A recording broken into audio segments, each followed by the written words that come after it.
بریز عشقاتو حالا وقت گریه، سلام که پیدا نکردی دیگه اینم.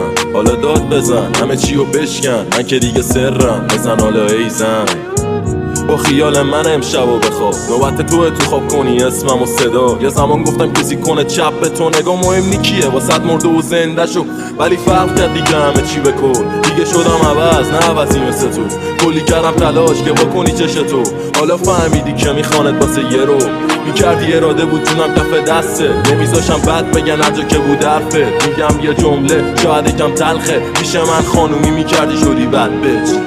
وقتی خواستم بزنم کف دست و مهر، جایی نداشتم و دیدم کلی فاصله است تا تو. کدوم دارو میتونه بگیره جای دستاتو، کدوم دارو میتونه بگیره جا شکستامو. دیگه یادم نی کی از زندگی خسته نبودم، نمیخوام زنده بیرون بیام از جنگ درونم. وقتی سعی میکردم بی صدام نلرزه رو درد، دیدم قلب شیشه‌ای شکست سنگین صبور.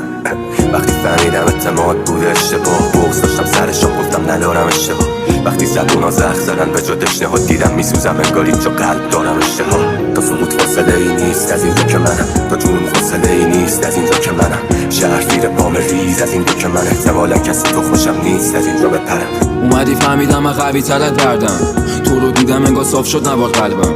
یه فرشته تو تاریکی پیدا کردم، ولی من توی تاریکیاش خودم رو گم کردم. فاضلابم مثل چتامون دیلیت شد، انگار قلبامون با هم دیگه وارد بیف شد.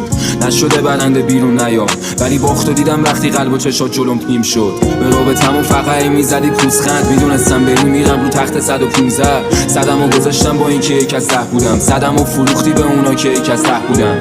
بگاه رفتم تا ما همو بکا ندیم، الان کی میریزه تو پیکت به جا من آوری. تو حتی بدترین آدم زمینم باشی، ما ول نمی‌کنیم اما تا جفتمون بگاه نریم.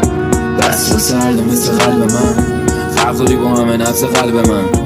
مثل تو نمیبینم تو همه، نه تو نباشی ماه نرده شبای تاریک من. بذار همه بدن تو بمون تو شب من، تو بمون تو بک گوشی، تو بخواب تو تخت من. فرق داری با همه نفس قلب من، فرق داری با همه نفس قلب من.